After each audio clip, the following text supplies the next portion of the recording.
Hi, everybody. Alexa, alcoholic. I'm Rich and I'm an alcoholic. So we're just going to read a little paragraph from page 52 in the big book about the bedevilments. Right. We had to ask ourselves why we shouldn't apply to our human problems the same readiness to change our point of view. We were having trouble with personal relationships. We couldn't control our emotional natures. We were a prey to misery and depression. We couldn't make a living. We had a feeling of uselessness. We were full of fear. We were unhappy. We couldn't seem to be of real help to other people. Was not a basic solution of these bedevilments more important than whether we should see newsreels of lunar flight? Of course it was.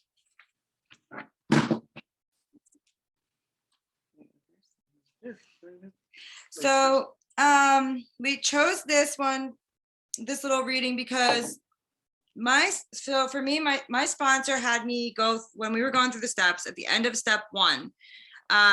We went through in the Big Book Awakenings workbook, and the last part of it is the unmanageability of my life and my alcoholism.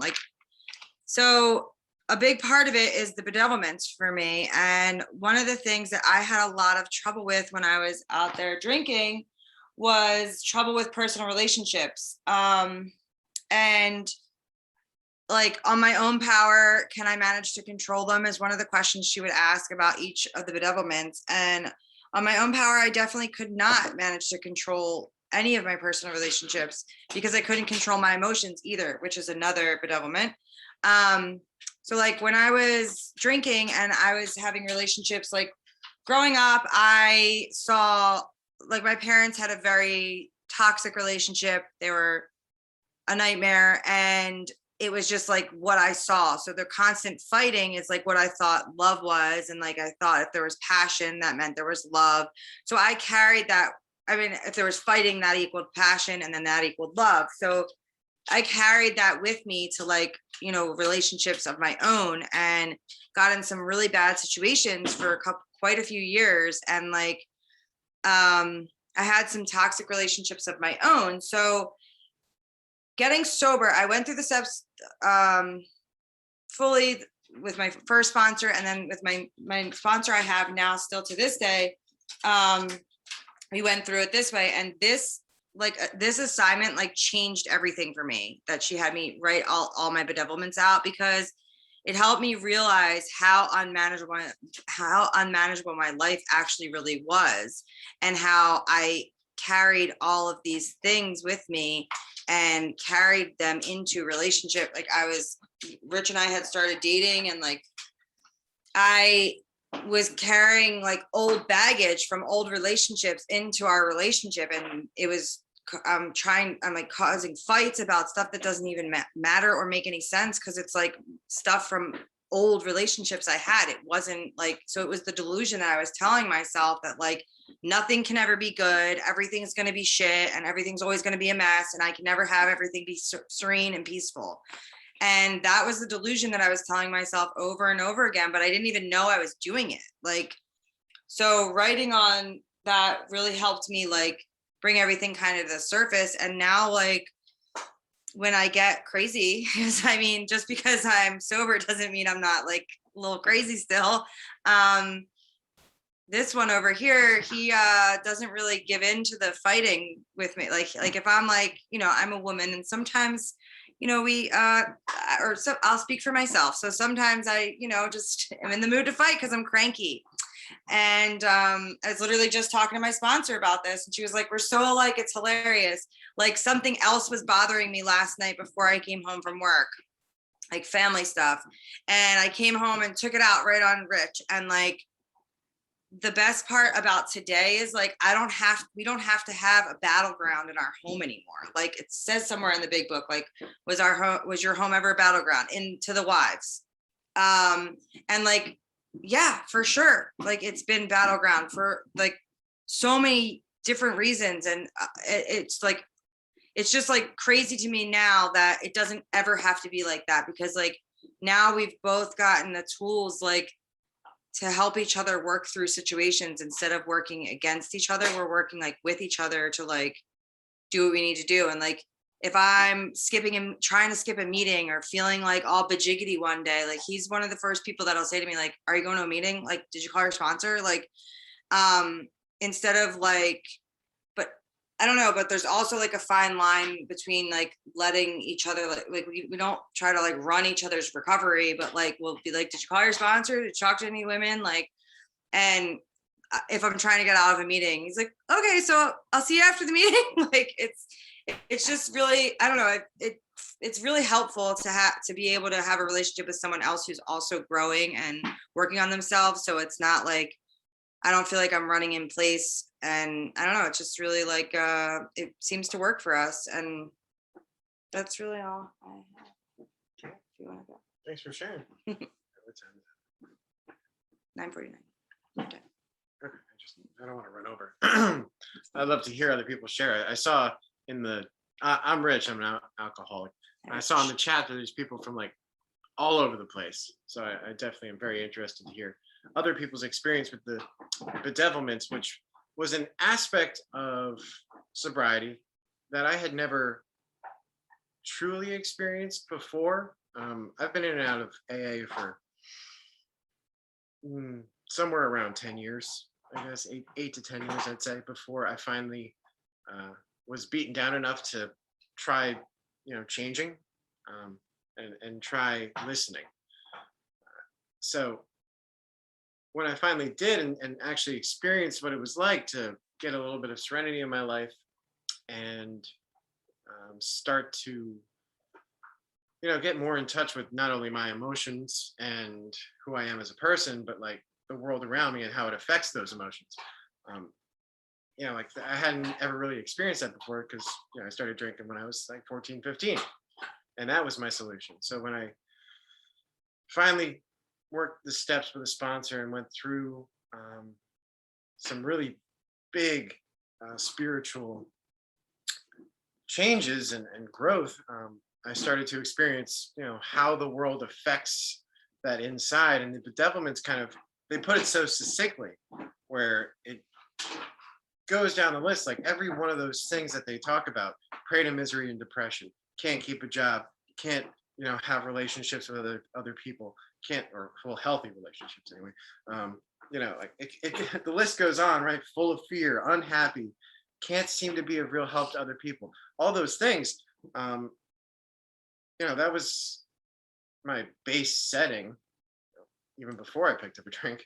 So after the fact, trying to find a way to get through that becomes the real issue, right? And that's, I think, what going through life and sobriety is really about, because I don't want to just be, abstinent, say. I want to be happy, and I want to have a life. And in order to do that, I need to surmount these obstacles that are in my way. And what AA did for me, and what the steps have done for me on a daily basis, is give me the tools that I needed to get through those things. As it comes with interpersonal relationships, especially, I tend to, keep people at arm's length. That was always, what I did. Was just, you don't really know what's going on inside because you actually don't even know me as a person. I'm somebody else depending on who you are. But my life now, that I can be my real authentic self, doesn't mean that the fear of people finding out who I really am went away. Like the fear still rises up in me. And now I have the opportunity to identify it and know when I'm feeling uncomfortable in a situation, because maybe I'm worried that, the thoughts that I'm picking up from your head are not so good about me, and everybody in the room is thinking about me, and oh my God, they're all looking at me, like all that kind of craziness that I used to always tell myself. Now I can face facts and realize, like, I'm not on everybody's mind all the time. Surprise, surprise. I'm living in this world as a just another person, right? So like my effect on other people, like I try to be positive. I try to be a positive effect. Like it talks about not being able to help people. And I can remember so clearly, especially really in early sobriety, trying to be like of service, but really trying to be accoladed for being of service. You know, like I wanted to do something nice, but I wanted people to know about it so that they knew that I'm a nice person. That all was wrapped up in how I was so, concerned with how everybody else was looking at me. The steps and I guess especially with the fourth and fifth and coming to terms with my ego a little bit and shining a light on some of those darkest corners in my life opened me for the opportunity to actually be of real service to other people without being concerned about what I'm getting in return or what the effect is other than doing something that's good, doing the right thing. I think that when it talks about in the next part, it says when we saw others solve their problems by a simple reliance upon the spirit of the universe, we had to stop doubting the power of God or your conception of God. Our ideas did not work, but the God idea did. That was the fact that I found to be most true. It has resonated most true in my life ever since. I mean, my higher power, I just call God just because it's simple. But obviously, who can define God, right? All that matters is that I understand now that if I put myself aside and try to be of service to others through like a will of a spirit of the universe or nature, or whatever it might be, God, my life suddenly becomes so much smoother. Those feelings of misery, depression, my inability to make a living, all of that stuff went away. Like over time, it has slowly but surely faded from the forefront of my life. I don't have to live in my head all the time. I can be a person in the real world. And that's one of the greatest gifts that I've been given by AA. They talk a lot of our meetings here. At the end of the meeting, we read the promises.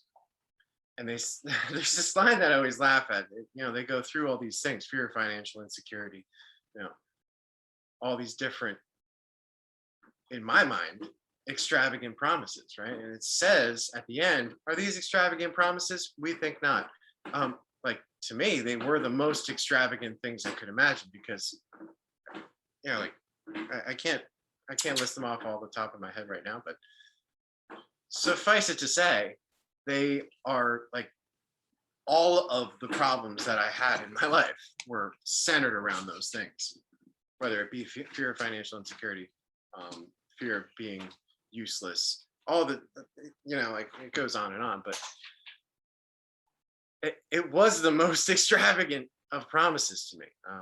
And they have come true in my life. On a daily basis, I sometimes struggle with them, but just as with the bedevilments, there are days where I'm prey to misery and depression. There are days when I'm absolutely useless at work. There's days when, let's see, having trouble. There's days when we're having trouble with personal relationships. All of these things, but I have the tools to fix it now. Like I never had that book,